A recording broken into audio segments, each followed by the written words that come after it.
આજે આપણે શીખીશું સ્વાધ્યાય 1.4. એમાં છે વિરોધી સંખ્યાઓ અને વ્યસ્ત સંખ્યાઓ. તો સમય સંખ્યાઓની વિરોધી સંખ્યાઓ અને વ્યસ્ત સંખ્યાઓ આજે જોઈએ. સ્વાધ્યાય 1.4. એનો પ્રશ્ન 1 છે વિરોધી સંખ્યાઓ.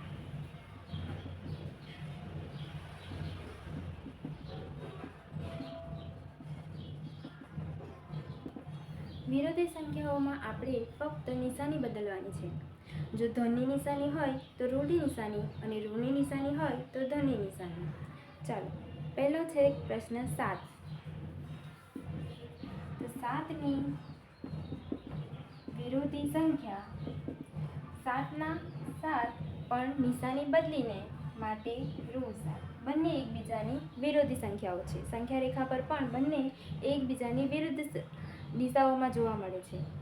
હવે જોઈએ ઋણ 3. ઋણ 3ની વિરોધી સંખ્યા છે. અહીં ઋણ નિશાની આપી છે માટે આપણે એને ધનની નિશાનીમાં લખીશું. તો એ છે ધન 3 વત્તા 3. આ બંને એકબીજાની વિરોધી સંખ્યાઓ છે. હવે જોઈએ 3/4 ત્રીજો દાખલો.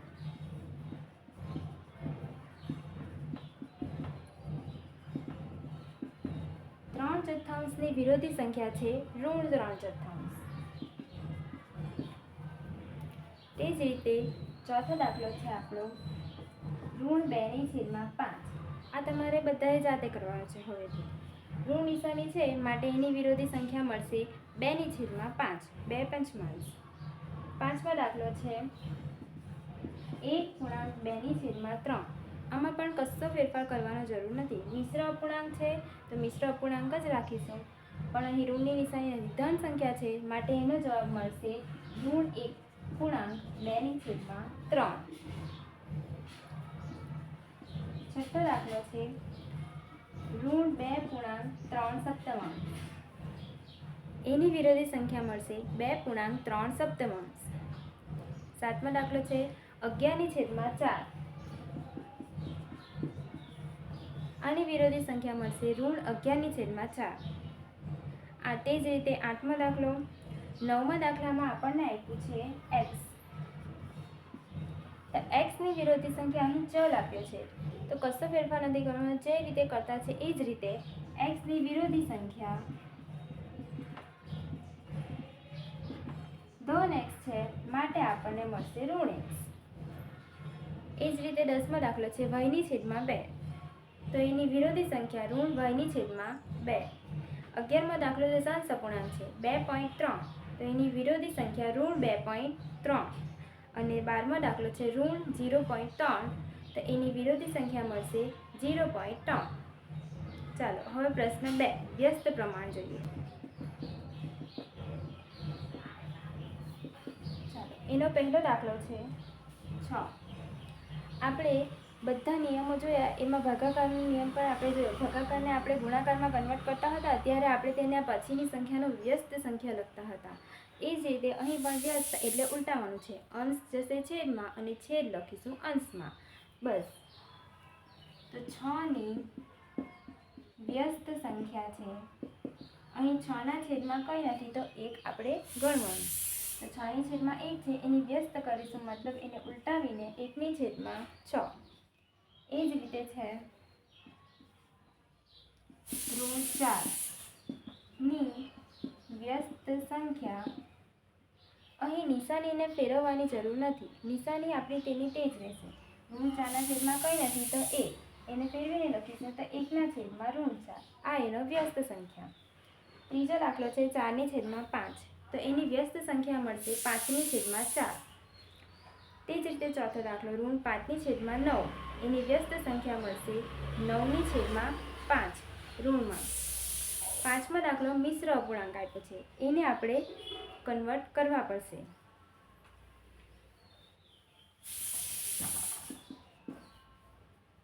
પાંચમો દાખલો આપ્યો છે 2.3/4. અહીં આપણને મિશ્ર અપૂર્ણાંક આપ્યો છે. જો આપણે એની વ્યસ્ત લખવું હશે તો આપણે એને પહેલાં તો અપૂર્ણાંક આપણે અશુદ્ધ અપૂર્ણાંકમાં ફેરવવા પડશે. ચાલો ફેરવીએ. અને અશુદ્ધ અપૂર્ણાંકમાં ફેરવવા માટે 4 અને 2નો ગુણાકાર અને અંશ એનો એની સાથે સરવાળો. 4 × 2 = 8, 8 અને 3 11, તો 11/4. આ બંને સમઅપૂર્ણાંકો છે. આ મિશ્ર અપૂર્ણાંક છે અને આ અશુદ્ધ અપૂર્ણાંક છે. ચાલો હવે એના વ્યસ્ત લખીએ. ચાલો 11/4 છે એની વ્યસ્ત સંખ્યા 4/11. એ જ રીતે છઠ્ઠો દાખલો ઋણમાં આપ્યો છે, એ તમારે જાતે કરવાનો છે. 7મો દાખલો 9/13, એની વ્યસ્ત સંખ્યા 13/9. એ જ રીતે બાકીના બધા દાખલાઓ તમારે કરવાના છે. 11મો દાખલો 0.7 નો વ્યસ્ત. 0.7 એટલે 7/10, એની વ્યસ્ત સંખ્યા 10/7. પ્રશ્ન 3, સાદુરૂપ આપો. આમાં આપણે કરવાનું છે ગુણાકારનું સરવાળા પર વિભાજન. બંને જે પદ આપ્યા છે એમાં એક પદ સમાન છે, 2/9 બંનેમાં સમાન છે, તો આપણે એને સામાન્ય કાઢી લઈશું. 12 2/9 એ 12 કાઢ્યા છે, ગુણ્યામાં એ છે માટે ગુણ્યા. હવે પહેલા પદમાંથી 2/9 બહાર નીકળી ગયા છે એટલે બચશે 7/2. વત્તાની નિશાની છે માટે વત્તા. બીજા પદમાંથી 2/9 બહાર કાઢ્યા છે માટે બચશે 5/2. કૌંસ પૂરો. 2/9. અહીં છેદ સરખા છે, લસા લેવાની જરૂર નથી. અંશનો સરવાળો 7 + 5 આખાના છેદમાં 2. 7 અને 5 12. 2/9 ગુણ્યા 12/2. ચાલો ગુણાકારમાં છે માટે 2 કેન્સલ.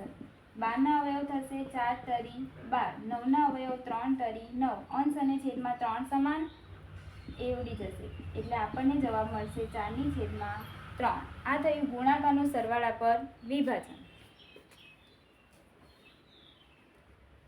ચાલો એ જ રીતે બીજો દાખલો.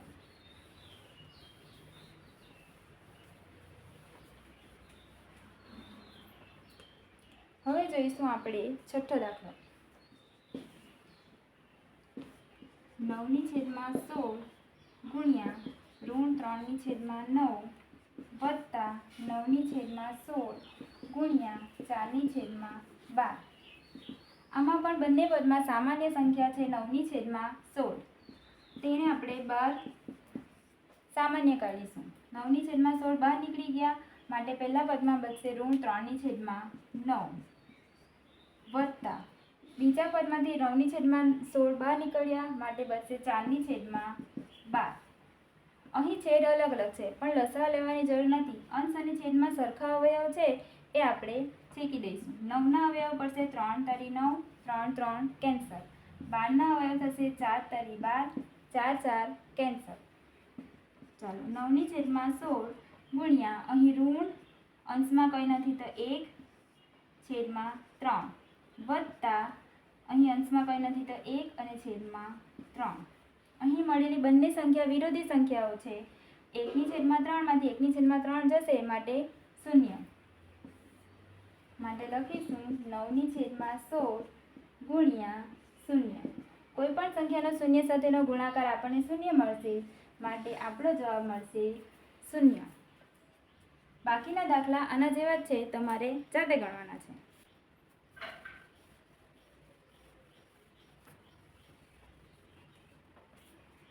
ચાલો હવે જોઈએ પ્રશ્ન 4. પ્રશ્ન 4 પણ સાદુરૂપ આપો જ છે. એમાં આપણે ગણીશું બીજો દાખલો. 10/9 વત્તા 3/5 વત્તા 11/4 ઓછા 1/9 ઓછા 1/3 વત્તા 2/5. પહેલો દાખલો આના જેવો જ છે, એ તમારે ગણવાનો છે. બીજો હું બતાવું. આમાં જે પણ સંખ્યાઓના છેદ સરખા છે તેને આપણે સાથે કરીશું. આપણે જોયું છે કે સરવાળા માટે ક્રમનો ગુણધર્મ એ પાલન કરે છે. માટે છેદ 9 અને 9 છેદ અહીં સરખા છે, એ બંને પદ આપણે સાથે કરીશું. 10/9 ઓછા 1/9. હવે જેના છેદ 5 છે એ તો લખીશું 3/5 વત્તા 2/5 બાકી બચેલા જેના છેદમાં 4 છે તો આ 4 છેદવાળી સંખ્યા વત્તા 11/4 ઓછા 3/4 છેદ સરખા છે માટે લસા લેવાની જરૂર નથી, અંશની બાદબાકી 10 ઓછા 1 આખાની છેદમાં 9. એ જ રીતે આ બે પદ માટે છેદ સરખા છે તો અંશનો સરવાળો 3 વત્તા 2 આખાના છેદમાં 5 અને તે જ રીતે છેલ્લા પદ માટે 11 ઓછા 3 છેદમાં 4. 10 માંથી 1 જશે તો 9/9, 3 અને 2 5 છેદમાં 5 અને 11 માંથી 3 જશે એટલે 8/4. ચાલો 9 અને 9 સામાન્ય, 5 અને 5 સામાન્ય એ છેકાઈ જશે માટે 1 વત્તા 5 અને 5 છેકાઈ ગયા 1/6, 1 વત્તા અહીં પણ અવયવ કરીશું 4 દુ 8, 4 અને 4 કેન્સલ 2 4 2 2 1 અને 1 2, 2 અને 2 4. આપણો જવાબ મળ્યો છે 4. ચાલો હવે જોઈએ ચોથો દાખલો. 17/50 ગુણ્યા 12/26 ગુણ્યા 25/34 ગુણ્યા 13/24. અહીં બધા પદો ગુણાકારમાં છે માટે એમના અવયવ કરીને જે અવયવ સરખા હશે એ આપણે કેન્સલ કરીશું. હું ફરી પાછી રકમ લખીશ 17/50 ગુણ્યા 12/26 ગુણ્યા 25/34 ગુણ્યા 13/24. 50ના અવયવ થશે 25 દુ 50, 26ના અવયવ થશે 13 દુ 26, 34ના અવયવ થશે 17 દુ 34 અને 24ના અવયવ 12 દુ 24. અંશ અને છેદમાં 12 સરખા, અંશ અને છેદમાં 17 સરખા, તે જ રીતે 25 પણ સરખા અને 13 પણ સરખા. અંશમાંના બધા પદ છેકાઈ ગયા છે માટે 1 અને છેદમાં બેચ્યા છે આ 2, 2 ગુણ્યા 2 4, 4 ગુણ્યા 2 8, 8 ગુણ્યા 2 16 માટે આપણો જવાબ મળશે 1/16.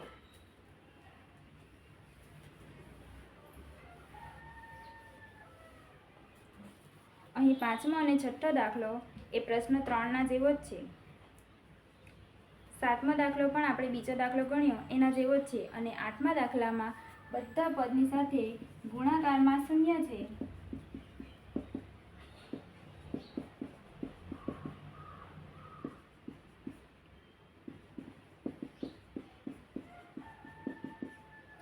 બધા પદની સાથે ગુણાકારમાં શૂન્ય છે માટે કંઈ જ કરવાની જરૂર નથી. કોઈ બી સંખ્યાને શૂન્ય વડે ગુણતા જવાબ મળે છે 0 માટે આપણો જવાબ સીધો 0. હવે જોઈએ પ્રશ્ન 5.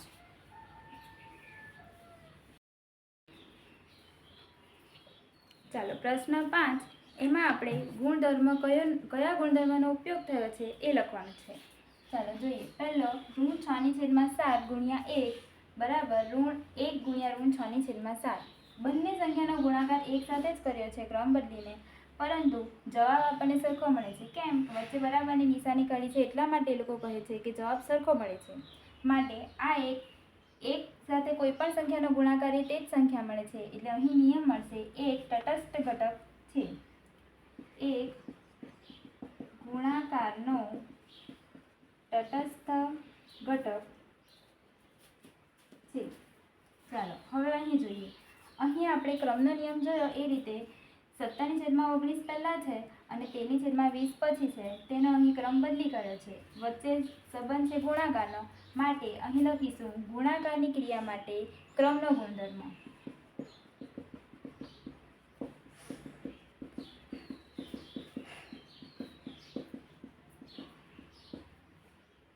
ચાલો અહીં જોઈએ √23/25 ગુણ્યા 25/23. આ બંને એકબીજાની વ્યસ્ત સંખ્યા છે. અંશ અને છેદ ઉલટાવેલો છે. જો બે વ્યસ્ત સંખ્યાનો ગુણાકાર કરીશું તો આપણને હંમેશા જવાબ મળશે 1 માટે આ ગુણાકારની ક્રિયામાં વ્યસ્ત સંખ્યાનો ગુણધર્મ છે.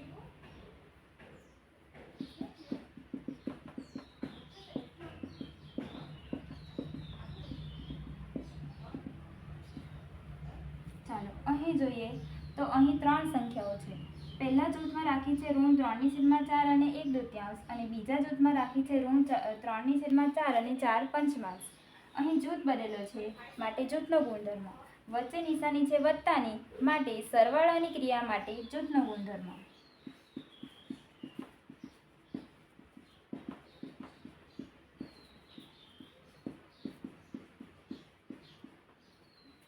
ચાલો અહીં પણ એ જ રીતે એક જૂથમાં રાખ્યા છે 4 નવમાંશ અને 3 અષ્ટમાંશ અને બરાબરની આ સાઈડ રાખ્યા છે 3 અષ્ટમાંશ અને 2 સપ્તમાંશ. એ બેને જૂથમાં રાખ્યા છે. વચ્ચે સંબંધ છે ગુણાકારનો માટે અહીં થશે ગુણાકારની ક્રિયા માટે જૂથનો ગુણધર્મ.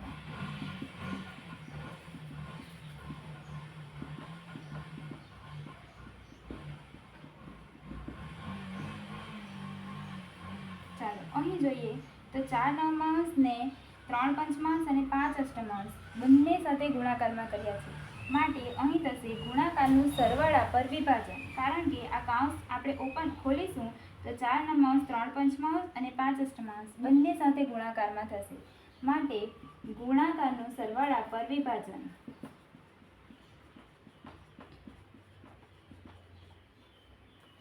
ચાલો હવે અહીં જોઈએ તો ઋણ 4 નવમાંશ અને ઋણ 2 પંચમાંશ અને બરાબરની જમણી સાઈડ ઋણ 2 પંચમાંશ અને ઋણ 4 નવમાંશ બંનેને સ્થાન બદલ્યું છે, ક્રમ બદલ્યો છે માટે ક્રમનો નિયમ અને નિશાની સરવાળાની છે માટે સરવાળાની ક્રિયા માટે ક્રમનો ગુણધર્મ.